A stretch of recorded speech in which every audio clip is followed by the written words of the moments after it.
Hey guys, thanks for listening to The Cynical Nerd. Please keep in mind that we do not avoid spoilers for any of our topics, whether they are current or past media. Listen at your own risk. Oh, damn it.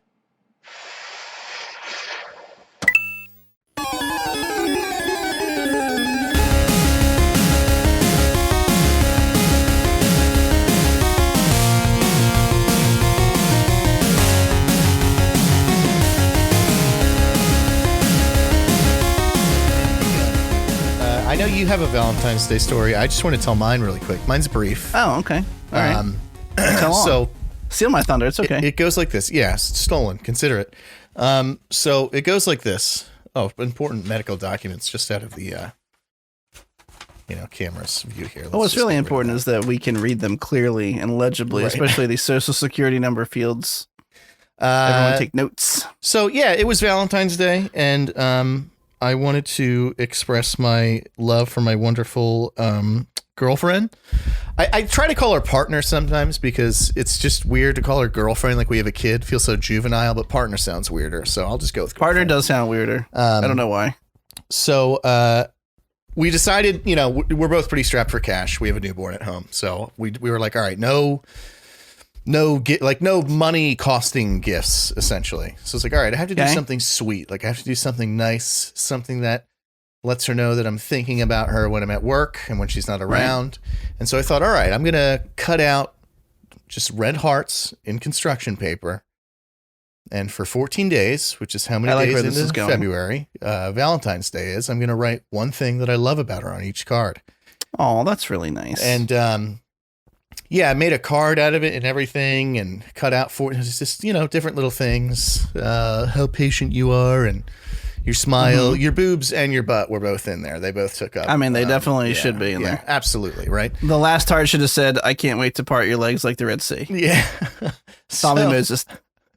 So it wasn't until the moment that I handed it to her, and I really gassed this gift up for the 2 weeks leading up.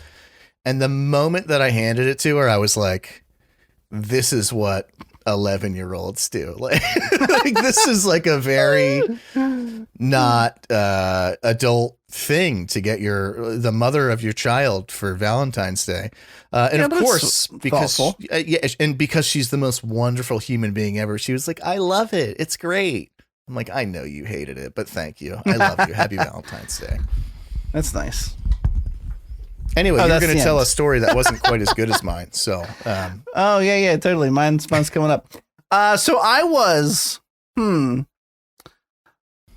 probably 30 seconds away from buying you a Valentine's Day gift and not realizing that may be a little weird. Right. Like I was about to do it. Here's the thing though. It was a joke gift. Okay. But I was still going to do it. I was going to buy you one of those like chocolate dicks that are in a box that say like eat my dick or something something comical. They also make the little round like butthole candies that I was going to send you one of those. And then I didn't because it was too expensive and it was too expensive for a joke that I could just tell you and you probably get the same amount of chuckles out of it in the end. And something like that, exactly. You always run the risk of like, it's really funny to you, but the person you're giving it to could totally be like, oh yeah, yeah, that is funny. But then they're going home like, that was a little fucking weird, wasn't it? And then you're that guy for at least 3 months. I would not have thought that about you, but I totally get why you'd second guess yourself. With you, I expected to hit record and just see you like just deep throat it real quick. Right. So I got this sweet candy from you. Just like it's a fresh hot glizzy. Really melts in your mouth. What's up? How's it going? Glad you're here. Try the veal. Oh shit! Do you know what episode it is? Because I do. It's 55. 55. I have a That's what I was going to say. You said it too quick, Chris. You really took the wind out of my sails. I was curious. So for those who may be unawares, this could be you. This could be you. This could be you. Mm-hmm. Any of you that I just mentioned and pointed to, but you can't see because you're not watching us on YouTube, and you should go subscribe. Natural plug. You're welcome. I realized there was an original incarnation of this podcast. It was not Derek and myself. It was me a good friend of mine, Travis, who consequently has done the artwork for our logo, stuff like that, and a buddy of mine, Jason. Jason, much like our good friend Scott, left the podcast after so many episodes. It was just Travis and I. And I think the last episode I posted about publicly was like episode 58. So we're getting real close. All right. To just being like, we'll replace the original as like the one true Cynical Nerd podcast in my head. You know what I mean? Up until now, we've been phonies in my head. Well, once we surpass that, like once we do episode 59, I feel like you're obligated to talk to Travis and Jason less, like even like just almost minimal. I feel like I've been like I reclaimed that spot in your heart and your mind. And I feel like it's the only fair way to go about things. I can't answer out loud I would be incriminating myself on record, and I can't do that. Yeah. How's it going? How you doing? How you been? Not too bad, going, doing, being, seeing, peeing. It's just, getting it done. Oh, it's just agreeing. Totally. Yeah. There was at least one more in there somewhere.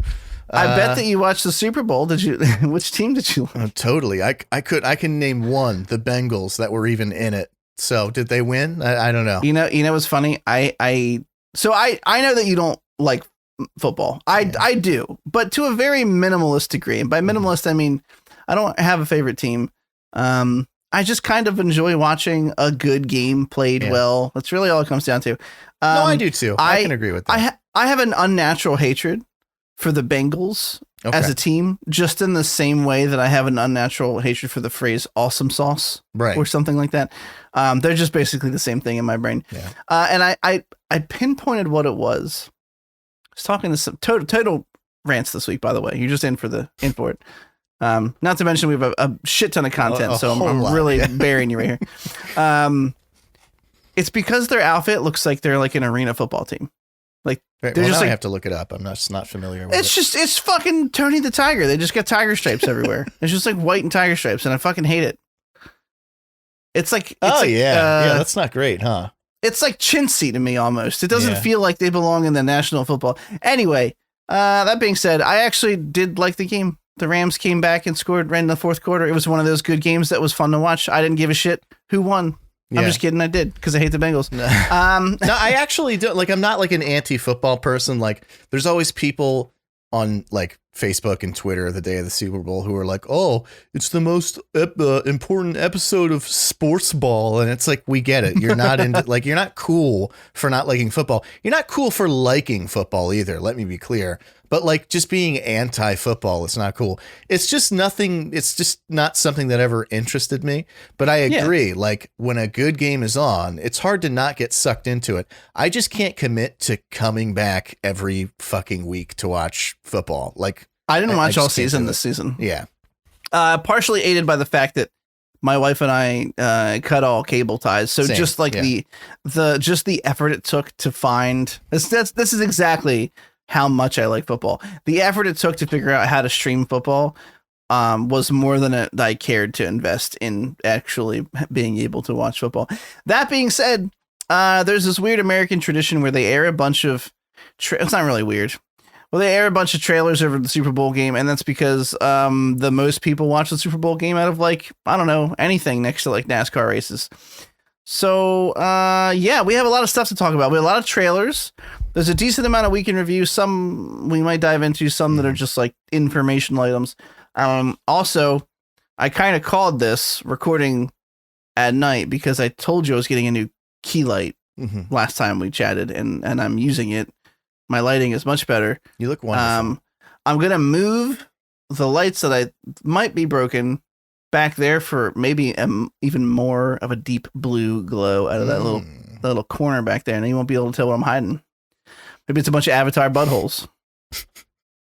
Well, just so you know, when I showed Veronica that clip that you shared to Horse Chat the other day, she was like, "Oh, did he get a new camera? What camera did he get?" And I'm like, "Oh, nope." But that is the exact desired effect. I figured out the secret, Nicholas. So anyway, I'm just going to mention this just offhandedly, totally unimportant. Please. I like pulled a muscle in my something. I don't know. It's just where my back ribs are. So if I randomly go That's what it is. It's not That's fine. because I'm just taking a deep inhale. It's because I'm feeling unbearable pain that really only lasts a very, very short amount of time.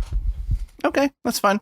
Also, how are you doing? Right. Because you almost gave me shit for not asking you last time. So how you been, bud? What's going on? I'm so anxious to get started. I keep like rushing myself. I'm doing good. Thank you for asking. Still going well with the diet. Doing all right. Very nice. Very nice. Stagnated a little bit for like a day just because I think I had a little too many calories on Sunday. So I was like the same weight coming into Monday. But we're, still on track. It's not like I like cheated or anything on my diet. I haven't even cheated once yet because I just I've said this before, maybe not on the podcast, but whenever I get into a diet and I have very firm rules to stand by, it just becomes like, why would I do that? Like, especially with keto, because the whole point is to keep your body producing ketones to burn the fat, right? So to me, it's like, do I really want Chick-fil-A on Friday? And then I'm going to have to fucking like double down on like starving myself to keep up the pace I was at. You know what I mean? Yeah. Or like gain weight back and I just started. I'm down 12 pounds. I don't want to, that's anyway, we'll wait. I will wait until I'm a little further down the road to start shoving my face with delicious Chick-fil-A. If you couldn't tell, I kind of want a Chick-fil-A. I'm doing great otherwise. And we got a lot of stuff to get through, so I'm just going to do it. Welcome to episode 55 of The Cynical Nerd. Your buddies, Chris and Derek, are here. We have stuff to talk about. The first of which... That's our new theme song. Your buddies. It's got to be the... your buddies. Chris and Derek, we are here. Dane DeHaan, whatever. He's going to be joining Christopher Nolan's Oppenheimer. Not a lot to say other than he's a good actor. Yeah. And Derek and I are both cautiously optimistic about that film. It's got a massive cast list right now, including Robert Downey Jr., Matt Damon, some of his regulars that he's had in other Christopher Nolan films, all just pretty quality actors. I think Harry Styles is coming back after his performance in Dunkirk, which was really good. Cillian Murphy's actually playing Oppenheimer himself. Mm-hmm. Emily Blunt, Florence Pugh, Rami Malek. Like, there's so many good actors' names in this thing. Yeah. That, like, unless you just deliver one butthole of a script, I can't imagine it's going to be bad. And like we discussed before, it's based on real events. So I think there's less of I don't think he's going to Nolanify like real... true events. He's not going to tie it up in a fucking... And then Oppenheimer lived happily ever after without severe depression for the thing he built. Anything to add, or do you want to just scooch right along? No, we can scooch right along. Just one thing, and that's that in this article, it mentions something like, nobody would have thought that a pop star would have made such a good actor, talking, I guess, about Harry Styles, who was in One Direction, which I did not know until I read this article. I like resent that. I feel like there's this weird like anti-pop star thing. Like when they move into acting, people just want to shit on them. And a lot of the time, like they end up doing pretty well. It just goes to show like a lot of famous people, a lot of performers, we see them for what we've been exposed to them as. Like, for instance, Bruce Willis, I don't ever want to give him ups for anything because apparently he's an unbearable douche in real life. But apparently, like, he's very, like, he has never considered himself an actor. Like, he likes playing music for these, like, small local bars. Like, that's what is his passion. And he just does the acting thing for, like, the money. Well, we agree on something because I don't never considered him an actor either. Yeah, yeah. So I kind of resented that. Like, they sort of, like, shit on him. It's like, surprisingly, Harry Styles has been pretty good. I'm like, I don't think just being a pop star disqualifies someone from being... an exceptional actor. But other than that, no, Dane DeHaan, whatever it is, has always played small roles, but he's always pretty good in what he's in. Besides the seminal role of the Green Goblin. Not so you knew where I was going. Weird design choices all abound for that one. That's Veronica. She's eating chicken nuggets. Hi, Ron. Dinosaur chicken nuggets. What's up? Oh, dinosaur What's up, chicken nuggets. What's up? Distinction. I'm gonna just call her Veron. Veron. And then you'll never know if I. It kind of sounds like a character or race maybe in Mass Effect. Yeah, Veron. The Verons. Got it. Nailed it. This next one I don't really care about. In fact, I put this in the doc before I realized the Super Bowl was happening. And I was like, oh no, we need things to cover. Yeah. Why don't you just say the title and then we'll just go. Exactly. National Treasure Disney Plus series, which is already a surprise to me, adds Catherine Zeta-Jones. I'm not going to read that they called her a international treasure. Okay. Maybe to Michael Douglas she is. I mean, I don't know. Cool. Yeah. I didn't know they were making National Treasure Disney Plus series. Those movies are a guilty pleasure of mine. This headline revealed two things to me: that they're making a National Treasure series and that Catherine Zeta-Jones still has a career. So two really important pieces of info in one headline. Yeah. She's not just banging a mummy anymore. Is he still alive? Wait, Michael Douglas? Yeah, I don't know. Are they? Wasn't he just an Ant-Man too? I'm actually going to look it up. They might not even be married anymore. I don't fucking know. Oh, no. They're still definitely married. Okay. All right. Good for them. What do you got, Mike? Finding the most recent picture of him, she is aging much more gracefully. Yeah. Okay. He has his teeth bother me. There's like uncanny valley happening there. It's very because they're not real. Yeah. Oh no, that's a sports article. Go back, stupid. Here we go. So there's actually a second part to this that I didn't put in the document. Haha, caught you by surprise. Got me. Warner Brothers is being sued by Village Roadshow, who often works on them with projects like, The Matrix. But they're specifically suing Warner Brothers over The Matrix Resurrections release on HBO Max, and something that's not quite the same, but somewhat similar to the Scarlett Johansson suing Marvel/Disney for their release of her solo film. Village Roadshow is basically alleging that releasing it on HBO Max and in theaters simultaneously is hurting its performance at the box office and was a breach of contract. Here's the thing. If they have it in writing, Warner Brothers is going to have to pay some money. That's basically what it comes down to. Like they don't fuck with that.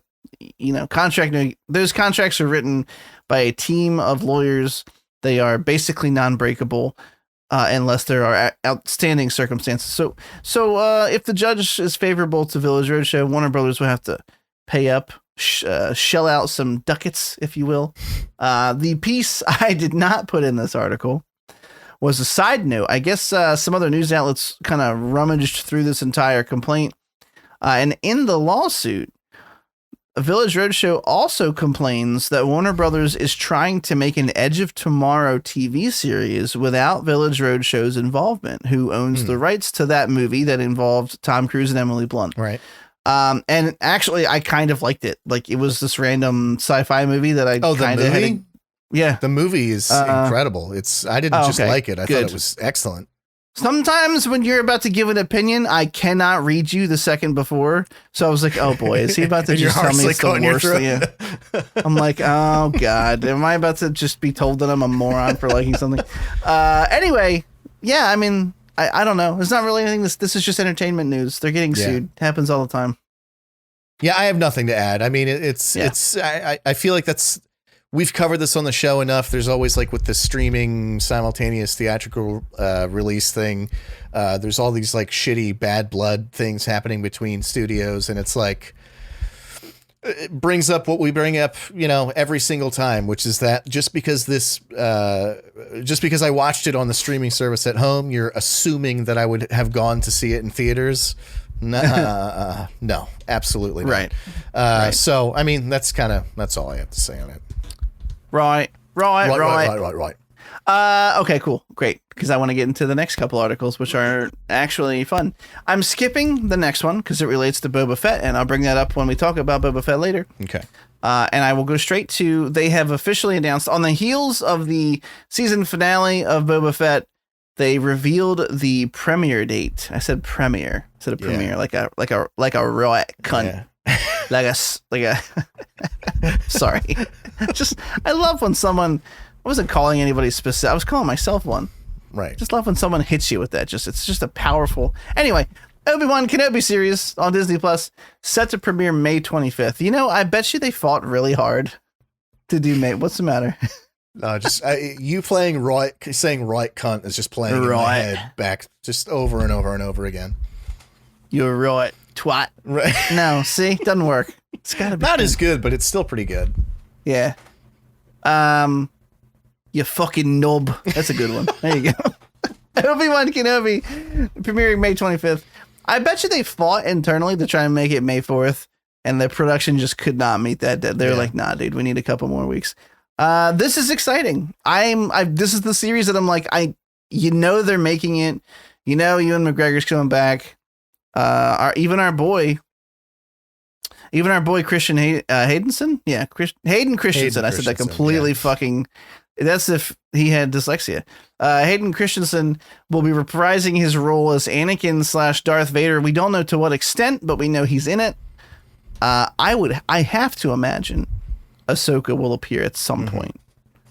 I mean, just to give us the live action face to face that they gave us in Rebels, which was pretty good, but it'll be much better in live action. Yeah, I'm stoked for the show. I mean, I have no idea what the plot point's going to be, but I love Ewan McGregor. I think he's one of the best parts of the prequels. I'm stoked. I'm stoked to watch a main character hopefully do something interesting as opposed to, I don't know. We'll talk about it later. Derek, how do you feel about this announcement? I don't know anything about it. Well, I know just as much as anybody else. Which is good. Yeah, it's a good thing. I love Ewan McGregor. Again, I agree. I think he's the best part about the prequels. I'm actually going to rewatch them in preparation for this. Ooh, I really hope, dude, I like the prequels. I know this is like a weird thing to say, but it's my favorite trilogy out of all of them. Like I just think it's yeah, I do. That's pretty incredible. I think they have shitty dialogue, but I think they have the best story out of any of the trilogies. It makes the most sense. You know what I really want to point out? Whenever someone this article, because she agrees with me. Oh, nice fist bump, Ronaldo. I get one too, right? You coming back? Okay, cool. Thanks. We'll talk later. Whenever there is I know she listens, so This is a fun little Easter eggs for her. Whenever someone talks about the OG Star Wars series, they say things like incomparable. When they talk about Sir Alec Guinness's role, he was stiff in that movie. Yeah. His lines were delivered done. He got there. He earned his fucking paycheck, but I'm sorry, I just don't see it. You know, literally this article played by the incomparable Alec Guinness in the original movies and later portrayed by Ewan McGregor. You should put incomparable in front of Ewan McGregor. Yeah. That's his adjective. Yeah. So this I hope they don't just draw out a super boring storyline for 7 episodes. Again, we'll get to that later. I mean, one could argue 4.5 episodes. Yeah. Realistically. But no, I'm excited for it. It's really the only project coming up that I know we disagree on this one. I know you're looking forward to Ahsoka. There's a couple of the animated ones you're looking forward to. I don't care about any of those. This is the last one that I'm I really hope that this does well. I hope it's a good show. You may have forgotten about The Acolyte. I think we were looking forward to that. Oh, that was the about the witch. Don't really know shit about it. It's Dark Side users or something. They haven't really talked about it too much since they announced it. No, I agree. I mean, let's look.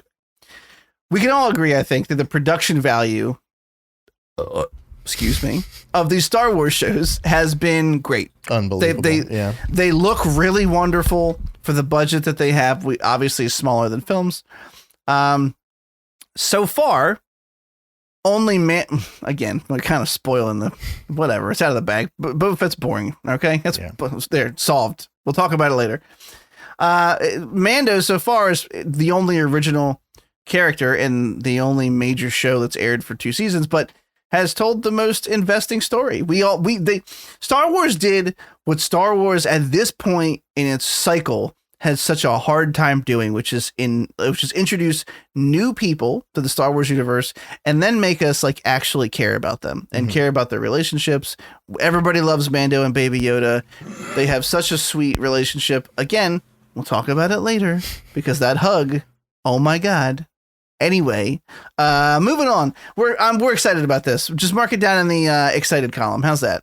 Ewan McGregor coming back. They showed an art still of him looking weathered on top of some fucking animal, and I was coming, just ropes. I must have missed that. Let me see.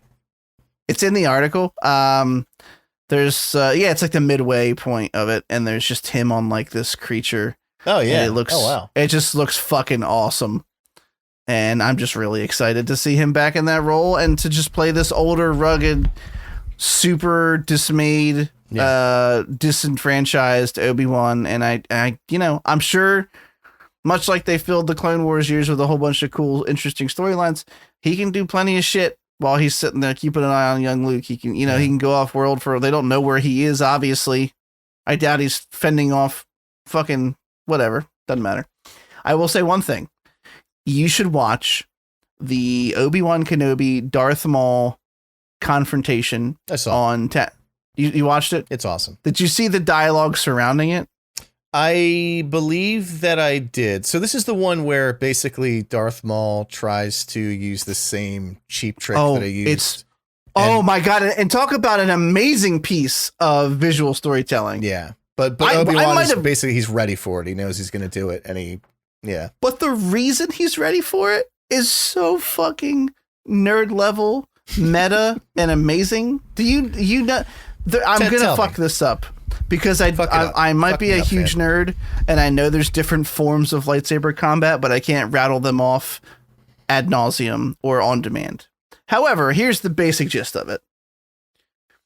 Darth Maul, Obi-Wan come to fight. It's on Tatooine. The fight is like 3 fucking moves. And the reason it's 3 moves is because if you notice, Darth Maul tries to catch Obi-Wan with the same move he hit Jin with. He tries to chin butt him with the hilt, turn around and slice him. But because Obi-Wan witnessed that and has now since mastered all the different forms of combat, he switches his stance and fucking kills Maul in like 1 hit. Mm-hmm. And if you don't know how like meaningful just that single slice is because of all the background knowledge that goes into it, that's to me the perfect encapsulation of a casual Star Wars fan and a super huge heavy nerd that cries when he sees everything, aka me. I just, when I was reading that, and I'm gonna fucking pull it up and send it to Derek later so he can get on my level, especially for that moment. But there's someone who goes into great detail about like he actually tricks Maul because he starts in a stance that Maul's familiar with, and then when Maul attacks, he switches it to a form that like it's like I guess better at defending that or some shit like that. But basically, everyone is a fucking master at that point. Fucks Darth Maul shit up. The whole reason I brought that up is because Darth Maul senses why he's there in a really cool exchange. He's like, "You're protecting something," and he's like, and basically. They fight and Obi-Wan's holding Darth Maul while he's like dying. And Darth Maul's like, is it him? Like, is it the one? Like he knows about like the prophecy or whatever. And it's just a really cool little moment. And then there's a really neat one at the end that makes everybody cry where he's like looking over the ridge at like a really small Luke playing in the sand. And I can't fucking wait. I mean, these Maul are the things. He has kind of like a minor moment of redemption right at the end, right? Like sort of, kind of. Almost, maybe, kind of. I don't know. I don't know if you'd call it redemption, but or just curiosity. But he's like, is it the fucking dude? Anyway, took longer talking about that than I wanted to. Next up, do you care about Futurama? I don't, and I double don't, because they only got like half of the voice acting staff, and including John DiMaggio as Bender is not reprising his role. Like, we don't bury the lead here, so that's what's happening. It's not even Futurama to me. I don't know. I was never into it to begin with. Not that I don't like it. I just never really gave it the time. But I definitely won't give this the time. What it sounds like. The creative team is hopeful that DiMaggio will join them. Mm-hmm. It sounds like he's holding out for a bigger paycheck. Which he should. He's one of the biggest VAs there is right now. I mean, obviously, if people are saying, I'm not watching it without DiMaggio, then guess what? Fucking open up your pocketbook and give the man some money. Or don't make it, because if you make it, no one's going to watch it. It's going to fail. Because everyone's going to know what you did. Okay, you greedy sons of bitches. We know what you did. This is another thing. People right now, they like turn on actors and voice actors for like not taking on passion projects for the fans, but it's like, I don't know, like it's still work to them. Like they have to be making their money's worth. I don't know. I don't see any issue with that. Hey, you're just going to talk into a mic for like 8 hours a day for the next 3 weeks. You're good, right? Just do it for a couple shekels. Yeah, you're okay with that. I always like the word shekels. Anyway. This next one, Derek really has nothing to talk about. No Man's Sky is coming to Nintendo Switch. That's all. I would like to once again say congratulations and good job to Hello Games, who had a horrible launch that was 100% their own fault, and have spent every year since 2016 releasing free giant DLC packs of this game. It is now far beyond what they envisioned and even sold to people when the game came out. And I love space and exploration games and survival games, and this game kind of scratches those itches. So I tend to go back whenever there's another update. That's pretty much it. I know Derek doesn't care at all. I'm not even like in a poo-pooing way. I know that you don't care about the game. It's true. Hard to argue with. Yeah. I am happy for you. I'm not being a shithead. I'm not like, No Man's Sky's dumb. No, I believe you. I know. Not for everybody. It's a very particular flavor, you know? Mm-hmm. It's like pistachio ice cream. Either you fuck with it or you don't. In this case, neither of us fuck with it because I hate pistachio ice cream. Thought your superior palate was going to turn the other way on me. I'm not going to lie. All right, God damn it. Can we do some trailers? I'm doing some trailers. Let's do it. If we were cool, we'd have some kind of like intro or some separate like intro. Oh, right, to like wonk, just like hit a button. Yeah. Yeah. Win-diddle-diddle-doo. Trailers. Yeah, no, it's got to be like morning radio, like trailer time. Anyway, you listening? Never mind. I don't even want to try that because you might get one chuckle out of somebody with that, and then I'm just gonna bury it into the ground by moving it along. Okay, I'm super stoked about even this first trailer out the gate. This is a trailer for Lightyear, which is the Buzz Lightyear focused movie coming out June 17th. I don't know if it's coming to streaming or if it will be only in theaters, and I don't think that this tells me the answer. Mm-hmm. Nope, it doesn't tell me. I'm going to have to imagine it'll be theaters with a delayed streaming release. Although Pixar did several movies that went directly to Disney Plus this year. Like they didn't even try to put them in theaters. Mm-hmm. And I'm not sure if that's just because they know they will not perform that well there during the pandemic. Well, everyone's calling it an endemic now, which I don't 100% disagree with, but the semantics. Or it's because, the biggest unguarded population right now is children 5 and under who can't get the vaccine, therefore cutting off potentially a larger movie-going audience. I know damn well Samantha and I would feel 100% better when they approve that child vaccine and Grayson can get it. Like we'll be almost feeling regular again. Yeah. That's really our only holdup. Even with, we've talked about it last week, we're going on a double date, by the way, foursome. Secured the babysitter. What's up? Oh, that's right. Sorry. It's the foursome night. It's the relationship experimental night. Yeah. Yeah. By the way, I got a couple that were 8 and a couple that were 12 inches. Okay, great. Anyway, good. They'll make good seats. Yeah. It's like turning a stool upside down almost, it's crazy. They're much bigger than I expected them to be. The box really undersold the size. Anyway, so I don't even know what the fuck I was talking about. Oh, right. The whole reason, like Samantha was worried about coming with us because my wife, because even though, Grayson's not going with us, obviously, because that kid needs to learn how to respect Batman a little bit more before I take him. Let's be real. You don't deserve she's even worried about stay home. Yeah, exactly. You don't understand him yet like your father does. Remind me about this moment in Star Wars later on when we're done talking about actual news we have to cover. Okay. Try to, at least. And the episode thumbnail might have to be like a stool made out of dildos or something now. Anyway, I'm okay with having dicks on the thumbnail as long as they're not real dicks. Right. Very Can important be a fake distinction. Yeah. I mean, I'll have fake dicks all day. That's a great quote. Yeah. Anyway, fake dicks all day. I can do this all day. Back on track. She's just worried about being out in public and just getting it on you and then bringing it home to our 3-year-old. So we'll all be much happier and feeling safer once he can get boosted. Anyway, I'm telling you, I'm on fucking tangents tonight. This trailer for Lightyear instantly hooked me. and I am in love with the idea of this movie. And No Man's Sky was actually a much better segue than I gave it credit for. I didn't even do anything with it. Missed attempt on my part. This movie is like everything that I love. It's a space exploration movie. He's going to all these different planets. It looks like he's on a mission to save these people. Here's the distinction. I think the first time we saw a teaser for this, I really didn't know what to make of it because I didn't know what this was supposed to be. Mm-hmm. So officially, as per Pixar, this is the story of the real life person who inspired the toy that's in Toy Story. Okay. Which is why it looks totally weird and realistic and not like, Buzz Lightyear, the action figure. So when this first came out, I was like, oh, like, are they trying to do like an adult take on the toy? It's like freaking me out.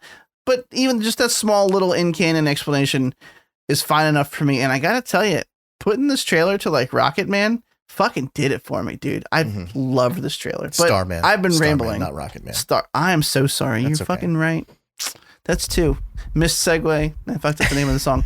How'd you like this trailer? I liked it a lot. And, watching it, it's funny because a lot of the trailers that we've been watching lately, I have this criticism that like the new thing is to take an old song and slow it down or chop it up. But it was done really good here. But it was done really good here. So like when I first heard the opening line for Starman, I was like, here it is. They even did it the way you hate, which is it's just slowed down. Exactly. Yeah. But it's I don't know. I feel like this was the most tasteful use of it. Yeah. And obviously an extremely appropriate song to use.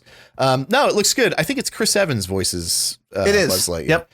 Seems like he's doing a very good job with that. It looks fun. It looks goofy. I mean, what's the cat's name? Socks. Where he's that was hilarious. Yeah, the like white noise I forgot about that thing at the end. The cat just goes. Yeah. It looks like it has a lot of charm. So I don't really have much else to say about it. I think it looks good. It looks like it has a lot of charm, and fucking Christ, it looks like the trailer feels epic, which is like crazy to me to talk about like a Pixar movie feeling epic. But there's right before Starman comes in and he's doing like light speed, and he like I had it playing back because I tend to do that while we're talking about him just in case anything jogs my memory. He kind of bumps it in a hyperspeed or whatever they're gonna call it, hyperspace. Yeah, and he's like like he's not sure. And then he kind of looks up and there's just lights flashing and Starman starts to come in. And they do it so fucking well that I'm like, I want to go explore in a spaceship. My whole life. It's all I've ever wanted. It's interesting to me that like, within the Star Wars universe that like interstellar travel is now confirmed, which is, I don't know. Was that ever before in any of the Toy Story movies? I don't think so. I don't think it matters because it's a cartoon. I thought about that too. I was like, wait, so they're saying like Emperor Zurg is like a real dude? Like a real thing, yeah. And then we've only been watching Andy play with his stupid fucking toys all this time. Like what are we doing? There are much more important stories you need to tell me. Yeah. No. Pretty cool. I like this trailer a whole lot. And I'm looking forward to it very much. And that's all that we have to say about that. That's it. Moving on. Jurassic World Dominion. It's definitely coming out, and you can't stop it. You can't. You really can't. There's nothing anybody can do to stop this from happening, unfortunately. I found out something cool though. In this, I realized something cool. Are the lead actor from Archive 81 that we just talked about a couple of weeks ago? I'm gonna butcher his name for the second time. Sorry, buddy. Mamadou. I don't know. I'm really sorry. I should look it up. What if you nail it and you're embarrassed for no reason? What if you just won first try? I'm going to say, ready? Mamadou Ithi. I don't know if that's right. Sounds cool. Rolls off the tongue. Who's in Archive 81? Did a really good job in that show. He's in this movie. Unfortunately, so is like Chris Pratt. Yeah. So. Yeah, it kind of cancels that out. Yeah. Mm-hmm. Uh-huh. Yeah. This movie is trying to do the thing that like every modern trilogy is doing where they're like, hey, remember the people from the original movies that were in here? Do you want to see them come back, but they're old? And they help the new people that are dealing with it. So, I don't care. I don't care about this movie. I will watch it when I can watch it for free. Yeah. I mean, that does mean they have the OGs coming back. They've got fucking, how am I blind? Jeff Goldblum. I can't remember the other two names. I know who they are. I was going to say Dr. Grant's Grant. his name in Alan Grant. Yeah. I don't know his real name. All right, I was right. All right, it's Dr. Grant. Yeah, no, I don't. Yeah, I don't poo poo. I don't care. Recently watched this video essay done by a guy who was kind of annoying, and I don't remember his name, so I'm not plugging him. But he essentially like talked about how in the like reboot era, where you're essentially doing what you just said, you have a new cast.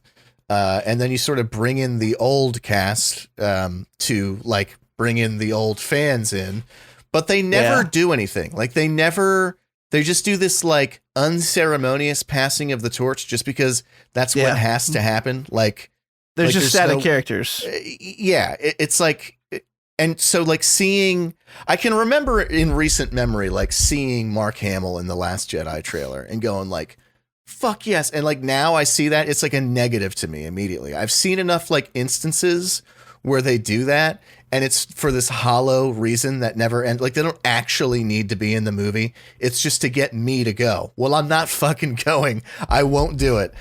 Same when it's free, I'll watch it. But there's no way. And it just looks like a hollow kind of boring movie. I mean, it's just like much like the other two, if you will. Yeah. This film looks hollow, like the inside of the mosquito in the amber. That's too much of a convoluted analogy for it to work. Okay, moving on. Well, now let's talk about the sequel to the Emmy Award winning film, Sonic the Hedgehog. That'll never get old, just so you know. No. Sonic or at the least Hedgehog we won't 2. stop saying it. Yeah, that much exactly. I can guarantee. Yeah, you guys might be tired of it. We're not, so don't worry. We'll keep up. We'll hold the torch. We'll bear this burden for you. They again had a superhero. Holy shit, Super Bowl spot. Literally starts off on a football field with them tossing a coin. Look, this looks like fun. Mm-hmm. The movie looks like fun. There's some cool shots. Knuckles' nose when it wrinkles looks like a ball sack. I just wanted to point that out. If you see it, you know exactly what I'm talking about. Yeah, make sure you tell all the kids that in the movie theater when you go see it. You know what his nose looks like, right? I mean, it's unmistakably nut skin. You know what I'm saying? It's unmistakable. It's nut oriented at the least. It's unmistakably Batwing. Yeah, you thought I was kidding. I mean, you can. I want to pinch and roll his nose so bad. Right. Like an itch. I just have to get out. That might just have to be the fucking thumbnail. Like no one will know why it's just Knuckles' face. Oh God. Anyway, no, nothing new was revealed. It was just like it was just a big game spot. It was like a 30-second long clip. But no, I agree. I'm amped for it. I think it's going to be great. I think we already covered this, but I'm pretty sure this and The Northman come out on the same day. So I have a decision to make here. Oh, I have a decision to make. Was this they're just leaning like full blown into the cartoony nature. At one point, there's like a Dr. Robotnik mech, which looks like it came straight out of the fucking video game. Like they give Jim Carrey the ridiculous huge mustache. I just hope the first one was a surprisingly good time for such a simple, silly movie based off a very shallow video game character whose only real personality trait was running fast. Yeah. And that's usually taken by the Flash. Didn't have anywhere to go from there. Yeah, looks like fun. This movie comes out soon. And by soon, I mean, I don't know the exact date because April 8th. It's not in the description. April 8th. Thank you, Derek. No problem. You're like my guy in the chair right now. Really appreciate you. Remember the Tom Green show where you had the guy in the wall? It was just like a frame with a dude's face sticking through it, and all he did was just laugh, and it would hone in on him just laughing sometimes. I don't remember. Oh, well. Speaking of holes in walls, I just wanted to be publicly... This can't go anywhere good. No, it's self-flagellation. Speaking of holes in walls, I was extremely proud of the thumbnail from last week, and I need everyone to know that. Yeah, it was pretty good. Cad Bane looking through the glory hole with all of our favorites, our playlists scratched off on the wall. I even put Richard Gere on there, which we never talked about, but I figured he fits the description. My favorite part about that night is when we were done, I uploaded my file and then I just kind of like took a shower and then I was like playing. I didn't have my phone on me. And then I get back to my phone. You had texted me like 10 times. You like, blew it up. Should it be this one or that one? Should it be his whole face or just his eye? And then you actually texted me for the first time ever. Hey, man, sorry to bug you via direct text message, but this is a little important. Just get back to me when you can.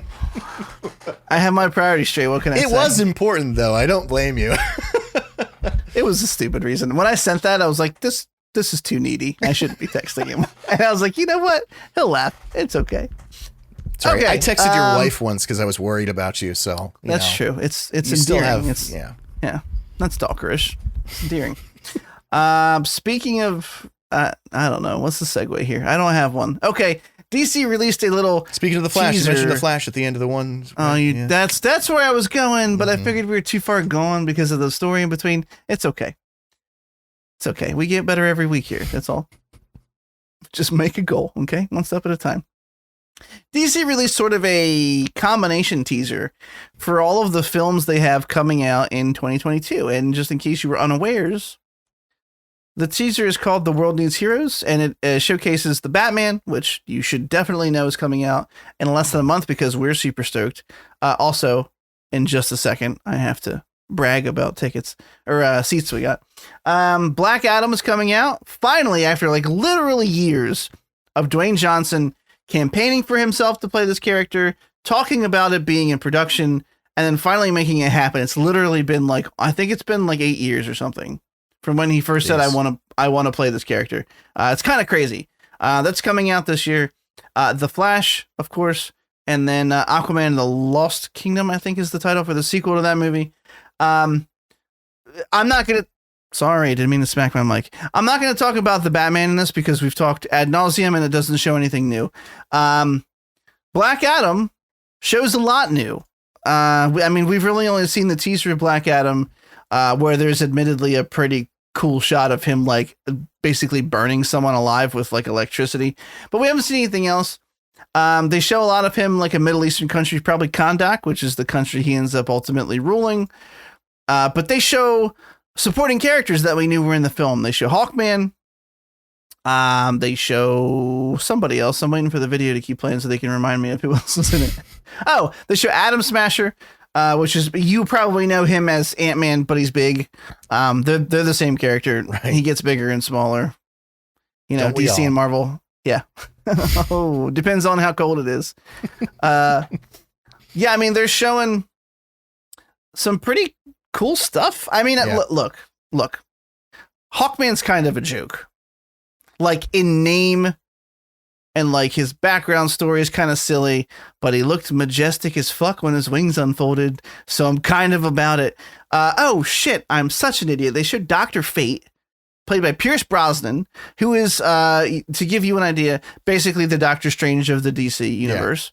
Yeah. He's the mystical sorceress, which is going to be probably incredible because I love Pierce Brosnan, as long as they give him something to do and he's not just there for fluff. I think Black Adam looks like it could be fucking cool, and I cannot give enough kudos. And I know he's like the fucking peak physical definition of like a fucking man on this planet, but that costume, we've seen a behind the scenes picture of that thing, that is literally just latex covering him. Those muscles, they're not padded. Yeah, that is that large ass motherfucker just being a brick shithouse. I think he said on record that it was the hardest he's ever worked for a film because he knew that there would be nothing hiding. It would have to be him. And holy shit, he looks just like the comics. He looks humongous. Fucking incredible. Yeah. I didn't know it was a passion project for him, which makes, I was already like, mildly excited about it, but now even more so. This trailer was an amalgamation, like you said, of a lot that we've already seen and some, new added stuff.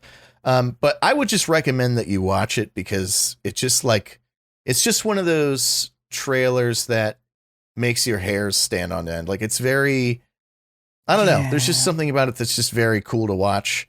The music works really well with it. I think there's this epic quality of like heroes are I mean, it's so stupid because it's literally what they're saying to us is like the world needs heroes, but there's just this feeling of like, oh shit, good guys are coming. I'm fucking ready for them. And I'm still riding the like DC train right now. Like I feel like they are headed in a direction. They're doing things a little, not a little. They're doing things very differently from the MCU, and I just like what they're doing more. So I don't know. I'm excited for all these upcoming films. Yeah, I mean the little shots we've gotten of the Flash movie, which is also showcased here, like I said, have been pretty cool. But this head down shot of him getting ready to run just has that fucking vibe. There's something inherently. The Flash's character is somehow inherently goofy and also inherently really noble and kind of badass. And it's because I know they're silly made up powers, but because of the fact that he has so much responsibility with his power set. Like, yeah, on a piece of paper, you can just say he runs fast, right? But he can literally run back in fucking time, which means that at any given moment, to be a selfish bitch, he could go back in time and like save his mother who died. And that's probably what he's going to do in this movie. Ultimately learn that was a very bad mistake. And it looks like they're going to do something weird and mesh the movie universes together. And Keaton's going to end up being the new old Batman of the DCU and phase in someone else. So we've talked about this before. Again, nothing new. Like Derek said, I think this trailer just has that cool, like, it's just this cool epic. I almost like if I could just walk into an IMAX and watch this stupid 1-minute teaser, I would love to. Yeah. Because I feel like it would just be so sick, you know? The one I'm like least concerned with is the Aquaman sequel. And I didn't hate the first one. I mean, it was so cheesy in some spots, but like they were clearly leaning into it. Like he's riding a giant fucking crab at one point. Like, I don't know. I feel like his powers are so dumb. You kind of have to just go full bore or just don't worry about it at all. Like, how do you say someone can talk to fish or influence fish without like just understanding the inherent nature of what you're doing? You know what I mean? Yeah. Black Adam looks cool. Black Adam looks kind of gritty, to be honest. I don't know if it was just the color grading they had on it, but like I said, they look like they're in a Middle Eastern country, which is what Kahndaq is. And it almost looks like Black Adam has to team up with this is the JLA, the Justice League of America. Not your typical superheroes like Superman, Batman. They're the C and D tier list. Hawkman, Dr. Fate, people like that. But it almost looks like they're going to help him with this. Like, it doesn't look like he's fighting these people. I think it's going to be a mutual relationship. They have to kind of fight something and get it over with, and then they're going to fuck off and not talk to him because he's always been an anti-hero at best. Anyway, we're done with that. Next trailer is, and we're almost done trailers. We have a couple main topics, which I did not give you at the start of this, and I'm very sorry, but guess what? Too late. Too late now. Now you have to wait. We've come too far. In the next trailer, it's called Nope. Nope. Get all your clever jokes out now. For puns on the name of this film, excuse me. This is the next film written and directed by Jordan Peele. Oh, sorry. Oscar winner, Jordan Peele, who had Get Out and then Us. Get Out, I think, was the kind of, oh shit, this is really cool movie. Everyone was like kind of into it. Us was a little stranger. Yeah. It had people who loved it and people who weren't a huge fan of it. Now he's coming back out to do this movie. I have no fucking idea what this movie is about. And it's kind of become his hallmark. Like the trailers that they play have like a bunch of things happen in them that are like almost like disparate genres of horror coming together. Like there's weird shit in this trailer. Someone's getting yanked up into the sky. Yeah. And like, there's just, you're like, what is it? Is it aliens? It's gotta be supernatural. Aliens. You know what I mean? Like the title's a little silly. I get that, but ultimately I'm going to watch it. The movie looks well shot. It looks interesting to me. Yeah, I think Get Out was a great movie. And yeah, exactly. Us was not so much, but the thing is, like, I didn't regret watching Us. There was enough that was done well that it was like, didn't feel like a total waste of time. Like the ending came and I went like, okay, yeah, sure. But it's not like other aspects of it weren't great. I mean, cinematography, editing, this is what he's known for. Right. This is what he excels at. So going into this was even the case. I think he produced the Candyman movie that we talked about on the show like a couple months ago. He did produce it, yeah. And you can see his influence on that as well. Very, very good editing, lighting, the whole nine. That's just his shtick. That's what he does well. So even when you go into a movie of his and you may not necessarily like the story or even the underlying sort of metaphor of it, you're going to see a well-made movie. And as long as I see a well-made movie, it's not a waste of time to me. You don't always have to like love the story if those sort of elements are there. That being said, I think it's Alien. I mean, people getting sucked up into the sky. There's people with weird shaped faces and shit. It looks like aliens. That's got to be aliens. But yeah, it is a goofy title. There's just no way around that. But I think that he seems like, all right, you have Get Out, Us, and now Nope. I think he just likes short and sweet titles that make you go like, huh? Yeah. Yeah. I think that's the whole point. So I don't hate it, but it's not the greatest title. But yeah, I'll absolutely be watching this. Yeah. I agree. And rewatching the trailer just now, 100% aliens. Yeah, it's gotta be. No way it's not aliens. Only in theaters 7/22 coming out this year later in the summer. Guess what? Gonna be waiting to watch that on whatever streaming service it comes out on, because nope, I will not be going to pay money in the theaters. Got it. We're done here, boys. Wrap it up. Okay. We have the last two trailers are the most exciting, for better and maybe for worse. I don't know how Derek feels about the second one yet. He has thoughts. Okay. This was the one everyone was talking about. The Doctor Strange of the Multiverse of Madness, the official trailer released. It's a full 2-minute trailer. There's so much stuff in this trailer. Like it's, I'm just gonna, it's gorgeous. The visual effects in this are so abstract and breathtaking, far beyond, I think, even than what happened in the first film. There's a lot of really cool stuff, but I will wait to get into the implications of that nerd stuff until after Derek has talked about his thoughts. We hear what is undeniably the voice of Sir Patrick Stewart himself. Again, I'll talk about what that means in a bit. And it also looks like this trailer is more or less confirming that the What If cartoon animated series that happened on Disney Plus, we already knew it was canon. They said it was canon, but that didn't mean we ever thought that shit would cross over with the movies. And I mean, there's Zombie Strange in this, in the teaser for the trailer, which is, I hate when people do that, but there's a, what looks like a zombie, Scarlet Witch as well. There's clearly like multiple versions of Strange in this movie. I count 3, our normal one, the one in the house that he says like you've really screwed up or something. He's talking real sinister like, and then there's another one who's like an alternate world him. He's got like 2 gray streaks that go straight back and like a vest on, and his hair's in a tight ponytail. I don't think it's regular Doctor Strange. Anyway, that being said, there is some gorgeous imagery, which I think we got because of Sam Raimi being attached. There's some really cool shots in here. Sam Raimi kind of, not dug his grave. That's a terrible way to put it. Sam Raimi kind of worked his way up in the movie industry based off of some early horror films. And some of these shots, I'm like, even though they're CGI shots, I'm like, that camera placement, that's Sam Raimi. What'd you think about the trailer? So I actually want to give you the reins because my thoughts are short and sweet. Not that it was not a good trailer, because it was a great trailer. I just don't have the background knowledge that you have. I also don't, this is not in a mean way toward you, but it's just toward the general consensus of how people are talking about this. I don't care. Like, I don't care what worlds are brought into the MCU. I don't care if this is what marries the X-Men to the MCU. I just don't give a shit. Oh, it's going to be alternate this person and that person.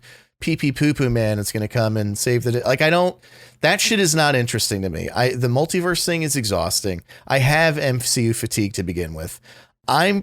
All I want out of this movie is Sam Raimi, cheesy dialogue, shooty, blowy up, cool Doctor Strange imagery, explosions, and trippy special effects. And from this trailer, all of that's going to be in it. Like, there's nothing, I'm not going to be picking my jaw up off the ground if it's, Professor X. Like, I just don't, I mean, it's obviously him, right? But I just don't care about that aspect of it. Like, I really don't. I'm not shitting on anyone who does. I'm not trying to sound cool or contrarian or anything. I'm just saying, like, my hopes for this movie are much more monkey brained than that. I just want to see shooty, blowy uppy. That's all I want. That's it. No, that's fair. And I'm confident that I'm going to get this out of this movie. I would just posit that we've come full circle. I once made a joke I was very proud of about the character America Chavez, who kicks star-shaped holes in reality.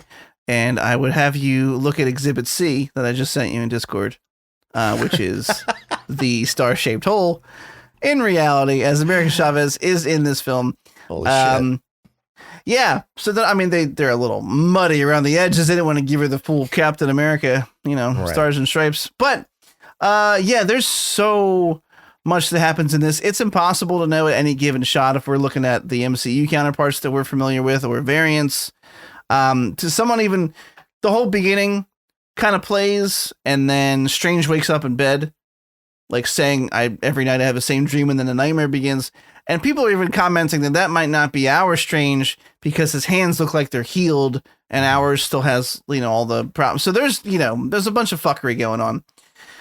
Someone else pointed out that the Marvel Studios logo is the older logo they used to use, maybe implying that they're going to be bringing back some older characters.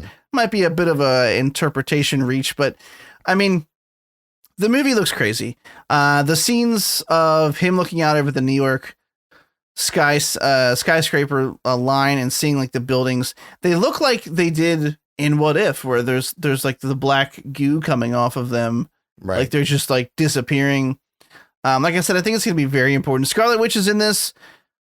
We'd heard that she was gonna play maybe not a strict villain, but the villain to him in this movie, because they might have opposing goals. And she says a line in this trailer that at the same time is extremely true and extremely telling. She's like, you broke the multiverse and you're a hero, but I did it and I'm the bad guy. And I mean, you could immediately snap back with, well, we didn't enslave an entire town of people against their will to do it.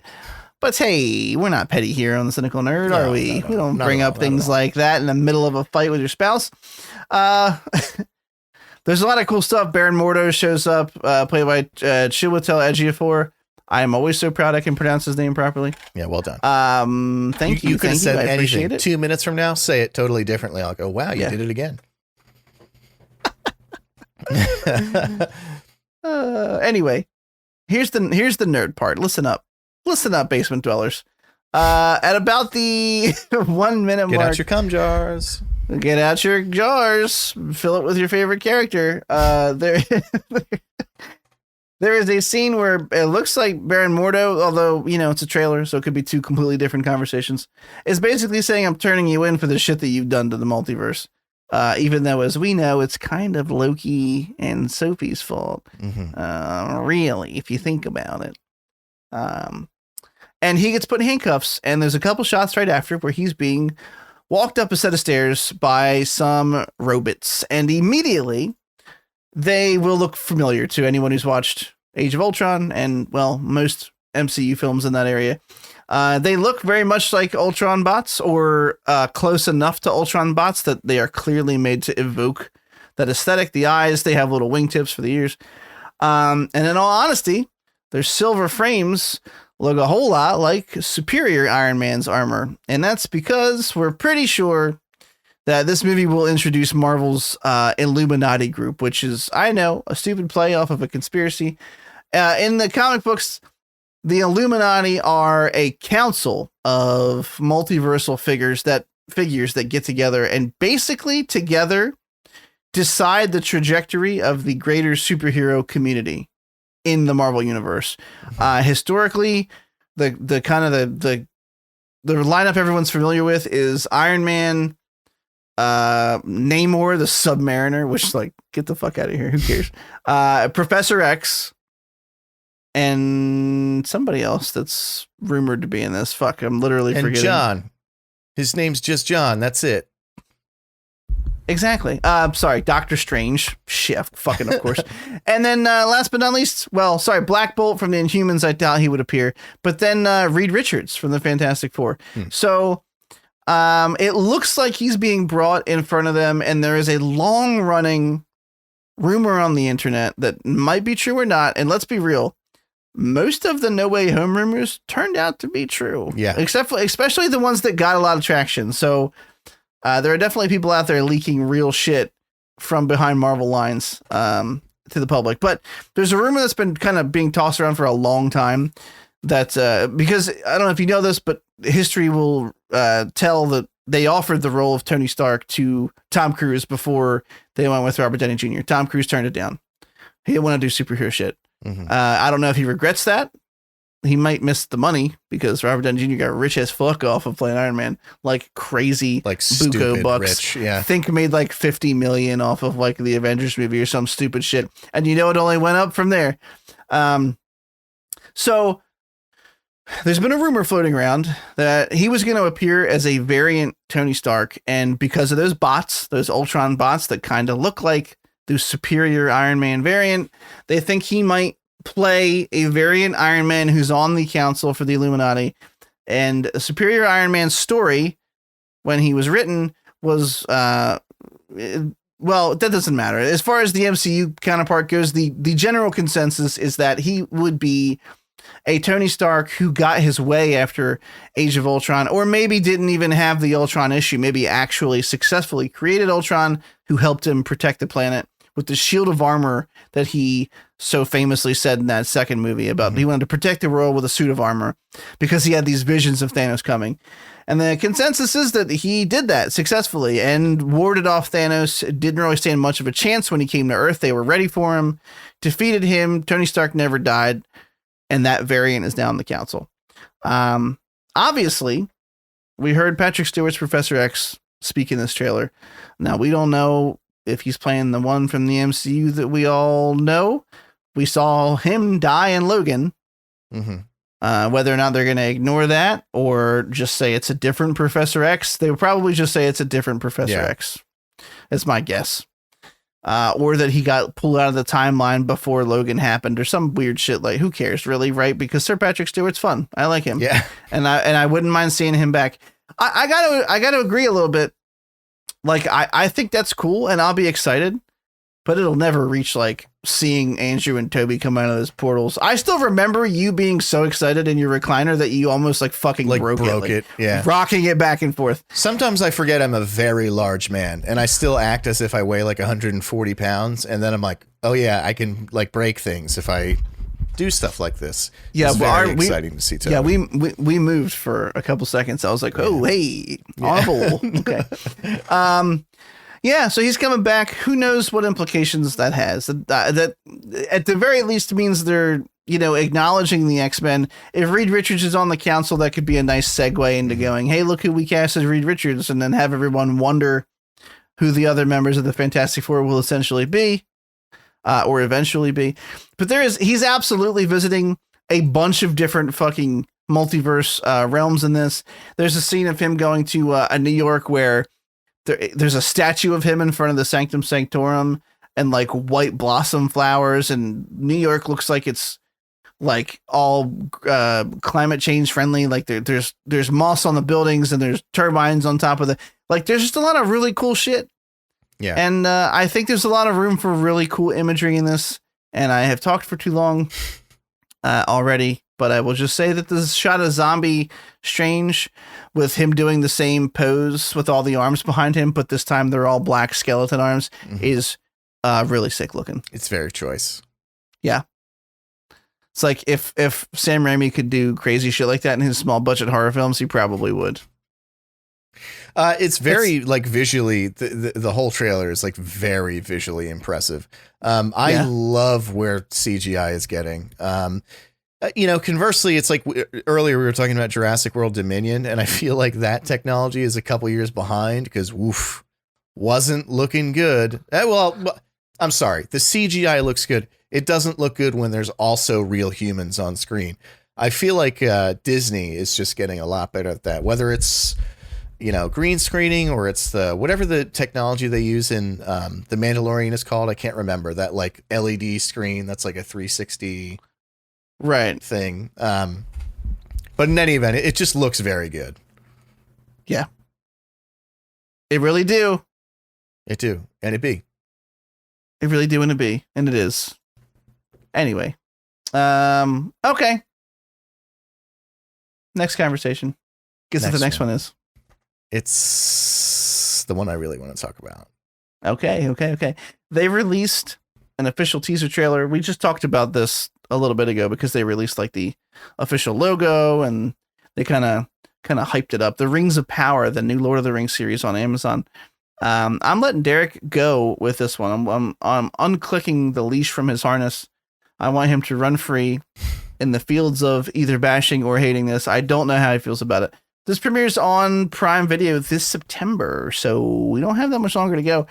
And they show a lot of fantasy elements in this trailer. How did you feel about it? There are basically just three things that I want to say about the show. And one is that I was extremely impressed with the trailer, but that does not mean that it's going to be a good show. So you did like the trailer? Okay. I did. I watched it twice in a row, and now like it'll play. Like if I'm on YouTube, it'll play the ad and you can skip it 10 seconds in. I watch the whole thing every time. It's only a minute, but I do think it looks really good. I think it looks really well done. Again, CGI is looking very good in this. There's kind of two aspects. There's two things I want to talk about. One has to do with like in-universe lore shit that I'm going to try to find a balance between not over-explaining and getting my point across. And the other is this. I want to provide some context to this. And if you feel your heart like jumping up into your throat, don't worry. Let me finish my point. Veronica and I have a conversation a lot where like we go back and we watch movies from really not even that long ago. And they're like overwhelmingly filled with white people. And it's like, it's weird. Like, it's not enough for me to go, oh, I'm not going to watch this movie anymore. But it is strange just because diversity in casting has been such a hot topic the past couple years. Right. And going back and watching films from before that conversation was happening, it is a little weird. Like even some of your most beloved movies you realize didn't have anything but white people in them. Even the original Lord of the Rings, which is those three movies are my favorite movies of all time. I'm fairly certain don't have a single person of color in them. Even the Hobbit movies, I think, have a few, but they're all background. Like they don't have any lines or anything. Right. So that being said, even though it is strange to see that, I'm not one of these people that has like a diversity checklist where I'm like, well, you have to have this representation and that in order for me to enjoy a show or a movie or whatever, even the ones that come out now. I just find it kind of bizarre that was just not, I guess now, just because it's such a norm now, it is strange to look back and go, man, we really did not hire anyone but white people back then. That being said, the way that people are responding to this 1 minute trailer is fucking disgusting. Like there are literally 2 black actors featured and then like 40 white actors. And people are like, oh, here comes the fucking liberal agenda, the wokeism coming from my beloved franchise.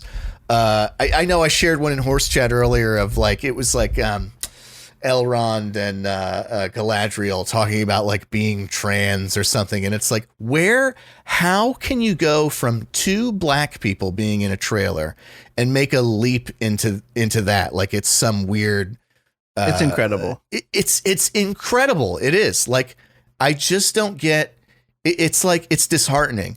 Like, and again, it's not like I'm not one of these people like, oh, I won't watch a show unless there's like LGBT representation. I think it's nice when it's in there, but I won't avoid it for the sake of it not being in there. But it's like, it's literally just 2 actors out of a sea of people who, and it's always their like justification. Well, the original Lord of the Rings books were based on European culture and there weren't a whole lot of people of color there back then. Well, first of all, yeah, there were. Like migration was happening for a long time. And B, it's a fucking fantasy. Like it's based on that culture. It doesn't have to be like an exact mirror of that culture. Right. It's just like, it's just gross. I just don't understand it. So that's my one thing. That's the one thing I've been noticing in this Lord of the Rings shitposting page that I have followed for years. It's just been filled with that, people complaining about it. We've never seen a black dwarf before. Okay, like, so, like, what is your point? What does it matter? Like, why can't that? Who gives a shit? Yeah, it's at the end of the day, like, that's what it comes down to. It's like, what the fuck are you mad about? Like, what does it change? Right, what is this ruining for you? Yeah. Like, because I dare you to answer me in a way that doesn't make you come off as just a giant bag of shit. Like, oh, I don't want to look upon thy black skin. Like, what? What kind of old timey bag of shit are you that, like? I can't. One, I think it's very telling about fan base culture in general. I think it's very telling about the internet writ large these days, especially with how some of that conversation comes to the forefront about everything anymore. Yeah. Even when, in this case, it's not like they were like, here's the new Ring of Power trailer. Look at our diverse cast. They weren't showing it off. They made no mention of it. It's just a fucking show that happens to have a few people of color in it. Yeah. That's a great thing, because guess what? The real world has people of color in it everywhere. So, like, put on some elf ears and walk around the block and just shut the fuck. Like, I saw someone. You already did it. I'm not saying the same shit. The one that this one guy tried to disguise it in this way that was so weak. And he said, well, the thing that bothers me is that since there were no people of color in the original trilogy, and this takes place before the original trilogy, it implies that there was some mass genocide. Like, don't try to fucking do that. Don't try to do that. You just don't like that it's not all white people. Don't make it about, like, I don't know. It was just such a weak argument. But anyway, that's just something that's been, like, etching away at me since I saw this, and since I've seen all these terrible racist memes since then. Yeah. But in any event, like I said, I think it looks good. I think the trailer looks good. It doesn't necessarily mean that the show is going to be good. One thing that's a little concerning to me, and this is the lore thing that I need to find balance. I don't want to ramble, and we're already running kind of late, so I'll try to summarize this as best I can.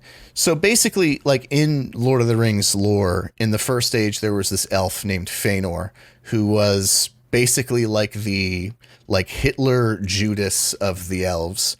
The elves were the first basically like non-god beings that walked Middle Earth. And he created these things called the Silmarils, which were these 3 jewels that he captured the essence of these 2 basically heavenly trees. And then those trees were destroyed by Melkor, who becomes Sauron. All right, I'm already getting too wrapped up here. Okay. Those trees then get destroyed, and basically the elves are like, all right, well, we need that's the only essence of those trees left, so we need you to fork those over. And he's basically like, no, fuck you. And he does it basically breaks his oath to his fellow elves. There's this huge event in Middle Earth in, I think it's the first stage, called the Kinslaying, where he essentially he and his 7 sons formed a pact to protect the Silmarils, those 3 jewels,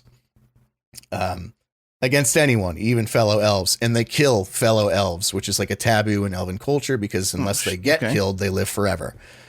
So there's all that. That guy's name was Fëanor. He's like the biggest dick in elven culture for thousands and thousands of years. So we see Galadriel in this. She's recast. She's a younger looking woman, Elrond as well. Which initially I was like, I think a purist for him. Like, how can you recast Cate Blanchett? I'm coming around to it. Whatever. Who cares?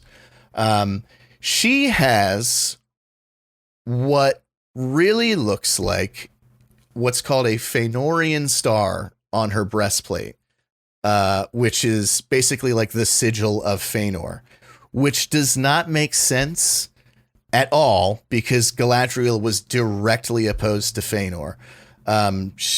Again, he took part in this act called the Kinslaying, where he killed all these elves, his fellow elves. And so the rest of the elves were like, all right, fuck that guy forever now, from now on. I don't remember, my lore is too rusty to remember. I don't know if like the elves waged war against him and killed him. Like, I don't know how he ultimately ended up dying, but he's not around anymore. All of that stuff happened at the end of the first stage. And this show takes place in the Second Age. Second, yeah. So the kinslaying would have already happened. And there would have already been this fuck Feanor thing amongst the other elves. So like, why Feanor. Would... Exactly, fuck that guy. Why would Galadriel have a Feanorian star on her breastplate? And like some people say, all right, well, it just looks like a star. And elves are obsessed with stars. But if you like when we're done, when we wrap, just look up the still. If you just look up Galadriel Feanorian star, it'll pop up. It really does look like that. So that's one thing I'm like, all right, it's cool because they chose an era in sort of Middle Earth's history that there's not much written about.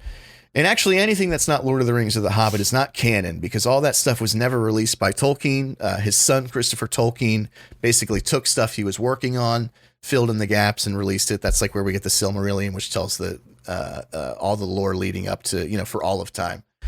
So none of it's really canon anyway, technically. But it does take place in a time, Second Age, where there's not a whole lot to be, go off the books by. So it means either they're going to do something interesting within that area where there's not much written, or it could mean that they're going to, break what established lore there is. I'm just hoping that this isn't like the dog whistle that that's not the right word. The whistle blow that like a bunch of lore breaking shit is going to happen in the show. Again, maybe I'm looking at this isn't like my opinion. This is like what people are talking about with the Feanorian star, far and wide. So hopefully I'm just wrong. Hopefully it's just a star. Maybe I'm looking way too deep into it. But that would be my only about it so far. This trailer was very well done. The music is like, again, we were talking about the music in the World Needs Heroes trailer. This has that same effect. It's just like, and it is the same fella who did the score for the original Lord of the Rings did it for the show. So that's a huge plus. And I just got that same epic grand scale feeling from not only what was happening on screen, but the score. So yeah, it looks good. I just took 6.5 minutes to say, yeah, it looks good. Excited. I'm excited by this. I like hearing you talk about things in a passionate way, the same way I talk about things like, I don't know, Luke Skywalker saying, I'm a Jedi like my father before me. Yeah. Still one of the best Star Wars lines of all time, by the way. It is a great context scene. To that. The context of that line, I often watch it. Like I'll just be like, someone will remind me of it and I'll go Google it and watch it real quick. Palpatine's like, blah, doing Palpatine shit. Just like that. As he blah, does. And he goes, blah, blah, blah, blah. And then, he's like, join me, bitch.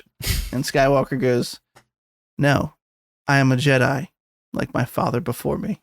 That was like every time, line for line retelling of that scene. That was very and every time I go from 6 to midnight, just like that. Also takes when he throws the fucking lightsaber, like, who gives a shit? Just like, I don't need this shit. Fuck this thing that you're gonna sell for toys later. It's just so powerful to me because he chooses to ignore. How did I get on this? Jesus Christ, I am such a nerd. He chooses to ignore his father and all the evil shit he's done and remember his father as a Jedi. Mm-hmm. I love it. Anyway, moving on. Main topics. We're actually making pretty good fucking time, all things considered. Right. Do you have to pee? I will hold it. Oh, who's going to hold it? Okay. Couple things to talk about. Swiss Army Man. Did you not watch it again? I did not. I'm sorry. Okay. I did. I can give brief thoughts. Yeah. We don't really have to talk about this main topic. Peacemaker episode 7, where some pretty heavy-handed shit happened. I don't feel like talking about Pam and Tommy. Yeah, we could cover it at the end. Yeah. It continues to be good. It is. Moving on. Very good. And then the Boba Fett finale. I'm just gonna say Swiss Army Man. I really tried. I'm not really into it. Like, really? That's my overall. It's beautifully shot. I think Paul Dano does a good job. I just really had a hard time connecting with it. I didn't find myself caring about his character at all. Okay, and fair play. I really, and I mean it. Like I hit like the bus scene when they're sitting in the bus and like talking. before I was like, what am I watching? Yeah. Like he's talking to a farting corpse, but they're having like conversations now and about like humanity, and I get it, but it's the first time I had trouble watching a film, and I'm not saying it was bad. It just wasn't for me. It just hit me weird. I was like, I know these actors and I know that I like them and the movie looks great. I just can't. This isn't working for me. The one thing I don't remember enough to get angry with you right now because it's been a couple years since I watched it. What I like about it and what I the same quality that I recognize in that Everything Everywhere All at Once movie that's coming out by the same people is that I just like the style of making. It's obviously a high production film, but they make it look low production. Like they have this weird way of like making it look like almost like a local theater act or something, even though there's obviously a huge budget that's going into it.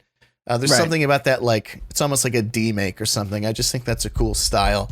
You see that in like Charlie Kaufman movies. Not Charlie Kaufman. No, I think it's Charlie Kaufman, like Eternal Sunshine of the Spotless Mind. Yeah. I don't know. I just think it's a cool filmmaking technique. What's Ron watching back there? What does she want? Watching some show. Oh, that's 90 Day Fiance. The Single Life. The Single Life. Oh, okay, Yeah, okay, yeah. okay. Anyway, I was just. Oh, hey, what's up? What's up? I like how like connected. Sadie appears behind you, and it's Ron for me. Ron is A more little Sadie. different. I mean, you compared, your partner to my dog. Yeah.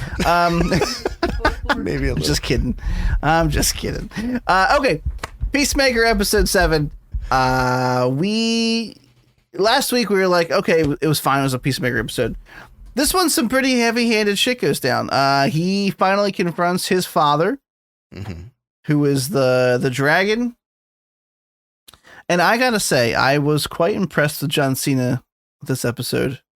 There were like 3 major emotional scenes for him, or moments. I mean, they all kind of stem around the same thing. It was him ultimately, spoiler alert, killing his father.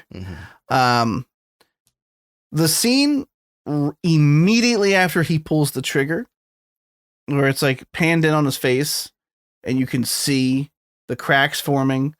I thought was phenomenal, and I was like, "Oh, cool! He can actually act."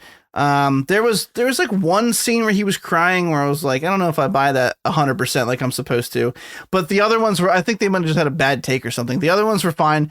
No problem. I was pretty impressed with his range this episode. Really fucked up. I mean, just think about it holistically with the show. You get they hinted at it and you can pretty much piece it together. Oh, Peacemaker, throughout the rest of the episode. I mean, they had done flashbacks. It was clear that something happened or he was at fault for his brother's death, and his father, being a giant piece of shit, blamed him for it, even though it was clearly not his fault. I read an interesting article about this episode, and I promise I'll keep this brief. And they were like, Peacemaker, the show finally admits that Peacemaker is like omnisexual or something like that. And I was like, huh? And they pointed out a very specific line where his father's like, he's like, I knew I should. And again, he uses the F word that's not fuck in a very visceral fashion in this episode. And I think it was the right choice because it really drives home just the unredeemable qualities of this. I very rarely cheer with all my heart and soul for the death of a character, but I was so happy when he got a fucking bullet in his head. This guy is just like rotten to the fucking, there's no redemption. I'm sorry, real quick. When Scott said to me for the first time I ever heard it 5 years ago, the F word that isn't fuck. And it took me so long to figure out what that word was. It just did not click for me. Now, of course, I know the bad word, and we won't say it. Right. But it's that one. You know the one that you're listening right now, and you're like, "Are they talking about that one?" It's that one. Yeah. It's that one. And we're the bad guys because we're making you say it in your head. But I don't care. Yeah. You're the one saying it in your head. That's disgusting. Yeah. Shame. It's not us. So. Yeah, I mean, it was very satisfying to watch him die. But what I was saying about the omnisexual thing or whatever, apparently James Gunn had made comments as far back as the Suicide Squad movie about how Peacemaker was just like, he wasn't bi or trans. He just he would fuck anything. Mm-hmm. Like, he's just that guy. He's just like, okay. Is it pansexual? Is that the word you're looking for? Omnisexual? No, they did say pansexual, but James Gunn actually, I think, coined the term omnisexual. He was like, I'm not, like, he'll fuck anything. Was literally what he said in the interview. But there's a line in here where Augie is, and I was like, okay, well, that seems like they're making a story out of nothing. But I mean, there's dialogue to support it. Augie's, listing off the myriad ways that his son disappointed him and calling him the F word that's not fucking, saying like, he's like, you killed your brother and you fucked men and women, like literally says it. He's like, you laid with men and women or something to that effect. Just saying like, you're unclean and I should have killed you a long time ago. And there's such a good moment. And I know we're only focusing on one part of the whole episode because there was actually some humor amongst this ridiculously emotional scene from Vigilante, who's been just a gem of a supporting character. Yeah. He's so awkward and great. But there's a great moment where Peacemaker has his father. They've disabled a suit and he's like, you're right. I am a piece of shit. I'm a piece of shit for listening to you for all these years. And it's so like, it was like rewarding to me to hear him like stand up for himself to his father, which is hilarious to think of John Cena feeling like he has to stand up to anybody on the fucking planet besides maybe Dwayne Johnson. Yeah. It's the only one physically more imposing. Maybe the debate's still out. Vigilante, right on the heels of that really emotional moment where he's like, why are you doing your face exercises? Yeah. And then of course, Economos is like, he's crying, you fuckwit or something. And then he goes over and tries to comfort him, but it's really creepy. Like, Vigilante comes in clutch this episode and, fucking Economos mows down a bunch of white supremacists with a machine gun. And we see a very weird big slug alien getting milked. And that concludes my review of this episode. How did you feel about it? No, I liked it. I liked it a lot. I think that this was the episode where Myrn died, right? Like in the beginning. Yes. That might have been last. Was it this? Anyway, that scene sucked. I really liked Myrn. He was a cool character. And I'm just trying to think of things you didn't touch on. Harcourt has just thighs for days. I want her to crush my fucking jaws inward until they shatter and I swallow my jawbones and they cut my esophagus on the way down. No, there's a phrase in life called the jaws of defeat, and I'd like to repurpose that. The other thing I'll mention, you kind of hit every note. I honestly didn't have much to say about this episode. Again, not because there wasn't much to say, but it's sort of like penultimate. I thought it was the last one. I thought it was the final of the season. So like, I remember at one point I had to pee or something and I hit pause. I'm like, it's only 8 minutes left. Like there's a lot to wrap up in 8 minutes. How are they going to do that? So cool. I guess, this week's is the actual last one. But there was the part, I don't know why it was so funny to me, but when Vigilante is driving away in the car and he like passes out driving, and you think like any other movie, they like crash into a tree and it blows up, but he just kind of slowly, like 5 miles per hour, just like drifts into the ditch. And then when he wakes up, he just kind of gets out. I don't know. I just thought that was a funny scene. No, there was something funny about it because it's not what you expect. He just falls asleep. Like he's fucked up. You know, he took a grenade to the chest. Yeah. And then the callback when they're in the truck on the way in, and Peacemaker says to him like, "There's no wrong time to rock." And then when they get in the car after all that fucked up shit, Vigilante puts on something, and he's like, "Yeah, there's no wrong time to rock." He's like, "Right now is the wrong time to rock." Yeah, it continues to be a good show, and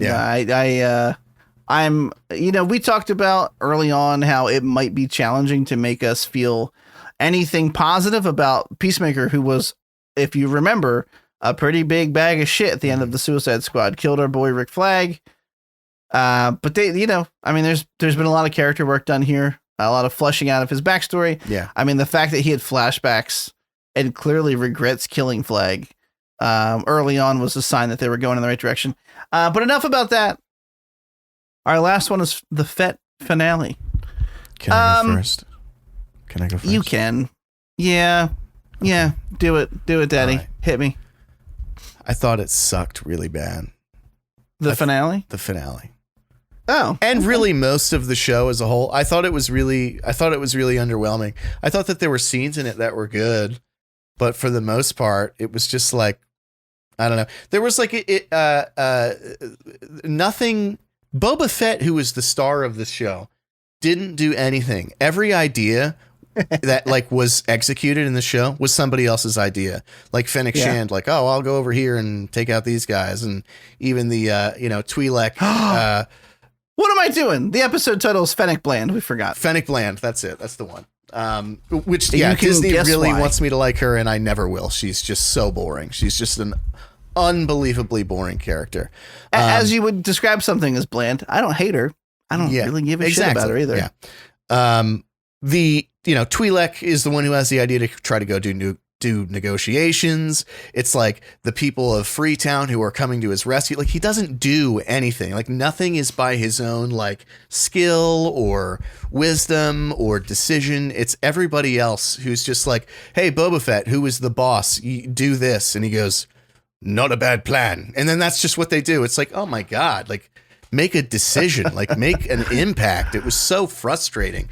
You might have a career as a Tamara Morrison voice personality.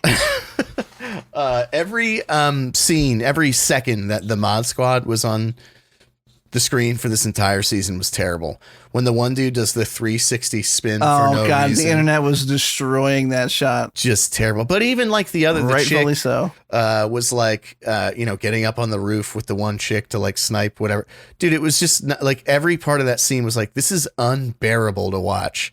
You know what it is? I've pinpointed it, and I'm sorry to interrupt you. No, it's okay. Please interrupt. Star Wars has always been the sci-fi series that was gritty. And I know it sounds really generic, but it was always the series that had rust on it. It was always the one that felt lived in. Mm-hmm. It was always the one that felt like, yeah, this is just dystopian enough for me to get on board with the idea that humans could end up in situations like this. Everything looked broken. All the rebel ships looked like they needed a fucking mechanic. And to see this gang of like hoodlums who were in super clean clothes, amazingly polished fucking vehicles that look like they were from the 50s. Yeah. And to be doing shit like a 360 flourish to fire a fucking blaster bolt, it doesn't feel like Star Wars to me. Yeah. That's what it was. But please continue. And they're facing off against these giant robots and like with these huge cannons, and they're literally hiding behind walls made out of clay. Now, I know it's a fucking fictional TV show and you shouldn't pick apart stuff like that, but it was just irking me that like a 6-inch wall of clay was all that was between them. Hey, and bro, these, like, 6 inches is all you need. If you know what to do with it. Hey. But let me think. I'll wrap it up. All the stuff, most of the stuff with Mando and the child was good. Obviously, we kind of knew that he was going to choose to forego the lightsaber and go back to Mando. Oh, what an adorable scene. Very heartwarming. It just sucked. And when we were watching it, it had that effect on me where I watched it and I went, all right, that was okay. And then like every hour that elapsed from when it ended, I'm like, just felt worse and worse about it until all of a sudden, like 2 days later, I just texted Veronica. I'm like, that wasn't okay. That sucked. Like, other than the 2 Mando episodes, the whole show was so pointless, so unbelievable, so unjustifiable. And it just like culminates in this like fucking flat climax, like a dry orgasm that goes back in. It was just like not. I hated it. I thought it was really bad. I'm going. Do it. Go. Here's the thing. We knew everything we needed to know about this series 5 minutes into episode 5, which was what we talked about, which was that Mando was a superior character in every way to Boba Fett. This show is boring. Like you said, the 5 and 6 were phenomenal episodes. They're phenomenal implicitly because there is no Boba Fett, and because they are about characters that have been very well written, fleshed out. We care about their journeys. We care what's happening to them. I didn't hate the finale. However, I sat back and after it finished, there's a couple cool things that happened. I mean, I like when shows wrap up their threads, and the Rancor coming back was like, okay, cool. Not to mention Boba Fett riding a Rancor. I don't care how dumb the episode is. I'm going to get a little tiny Star Wars boner. That was kind of neat. I will say I love watching Mandalorians fight in live action. And just because of the way that they do it, I loved it in Mandalorian. And even though this is Boba Fett and his show has been a bag of shit, seeing Mando and Boba flying in on their jetpacks together to shoot lasers at people was cool. Yeah, was pretty fucking cool. That being said, no, I agree. Here's what I came away with after finishing watching this. One, very important, Baby Yoda clearly is a speed freak. He's got the need for speed, and Mando's got the button to give him what he wants. I love it. It's fucking adorable. That's not the point, though. What I came away thinking from the series was this entire show was like a dragged out episode of Mando where he gets lost in someone else's problems and has to help them. And then it goes back to the shit we care about, which is Mandalorian. The whole thing felt like a drawn out side quest. It felt like 4 episodes where there's a character on screen that we know and are supposed to love doing shit that doesn't make sense for his character, only for them to very thinly, and I don't think I ever talked about this, very thinly explain his motivations at the end of episode 4, where someone specifically says, "What are you doing? You're a bounty hunter." Like, I forget the exact conversation, and I don't think it was Cad Bane, although he did come back, and what a disappointment it was that he got killed. So dumb.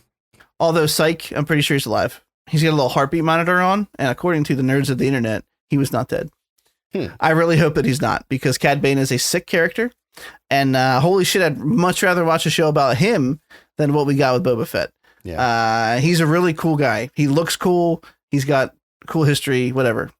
But this character who's acting, back to Boba Fett, acting against what we would think, and they give very thinly veiled motivations for it. He's like, the Tuskens took me in and blah, blah, blah. I took a drugged out lizard. I saw a tree. I just don't care about this. It's like the whole thing was like, I said fanfic before.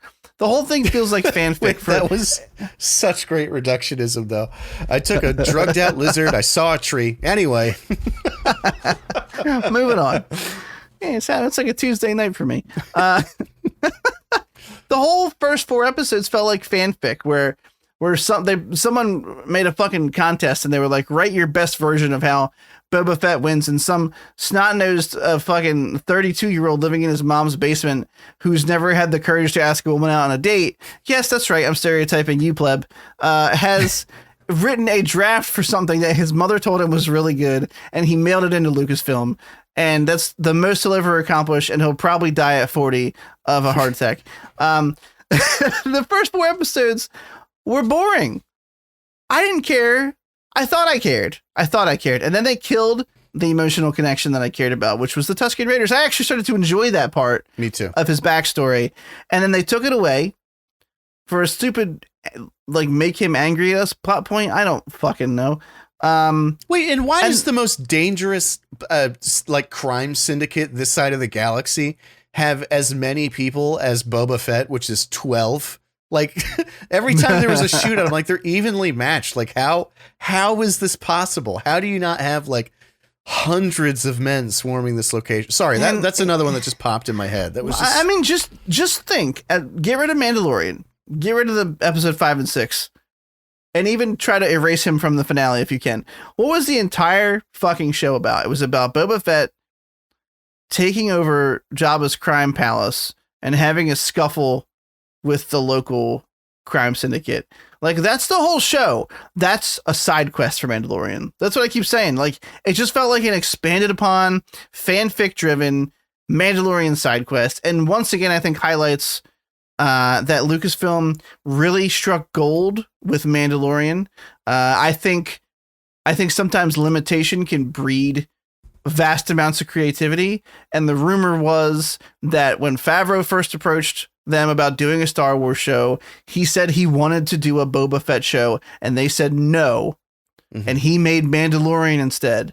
And I think it was such a good fucking move. And I'm so glad that it happened, if that is how it happened, because we got to meet a character and fall in love with the character and fall in love with the relationship he has with a couple of people around him, and build out this little wedge of the Star Wars universe where, unlike a movie where you get a million cool looking characters but never find out anything about them, we get a couple cool looking characters and get attached to them. Yeah. And I think that's what Star Wars has to do for TV moving forward if they want to be successful. I hope there's never another Boba Fett episode. Me too. Again, he can show up in Mando. I don't give a shit, but I will never. I didn't think I would ever say this. I never want to see another Boba Fett driven Star Wars episode. Yeah. Ever. I don't give a shit. I don't give a shit. I don't care. I don't care what he's doing. I don't care that he's got a cool Rancor that he's like best buddies now with. I actually think if they do another Boba Fett season, which I sincerely hope that they don't, and they do a thing where it's like you have to watch it in order to watch the Mando, I am literally going to wait until it's done and look online like what exact episodes I have to watch for Mandalorian season 4. That's not a terrible idea. Don't fucking care about Boba Fett. I'd still watch it because I'm a slave to the Disney Corporation. But I don't want to. I'll tell you right now, Disney, that counts don't make for something. I already pay for your service, but I'm protesting my involvement. How's that? And that leads me to the very, very last thing I will say, which is Tamara Morrison has an idea for Book of Boba Fett season 2, which is that he said, I think Mace Windu's still alive, and I would like to go kill him as payback for killing Jango Fett. To that, I would just like to say, should have been season 1. If you're going to bring Mace Windu back, should have did it season 1, because that would have been cool, and it wouldn't have been this. And with that, I dropped the not weed pen. Anyway, I'm sorry. Totally normal pen. Totally just a writing pen. I write lots of articles with this. Just get a hold of this way. Anyway, I mean, look, there's been a lot of, again, fanfic that Mace Windu survived. He's a Jedi. Sure, they can fall from super huge heights. I don't care if I'd be more okay believing Mace Windu survived than I would Boba Fett, but that's obviously cat's already out of the bag. Yeah. That would be a cool rivalry. He'd have a reason to track down this Jedi who would be clearly in exile at this point, hiding because the Jedi Order has been destroyed. And it would make all those shots in the early season of him staring out the window as his dad drove away make sense. It was like, what did those represent or mean? Like, what relevance did they have on the show? Derek, they represented longing. Okay. I don't fucking know. That's a great point. That's a great point. Mediocrity. Longing for mediocrity. What I'm really saying is I want Ptolemy Gray to come back, purple lightsaber, be a badass motherfucker. And I want, here's the problem though, because he's said this out loud. If they then did anything like this, it would be a joke. Because you'd be like, he spoiled it 2 years before the series came out.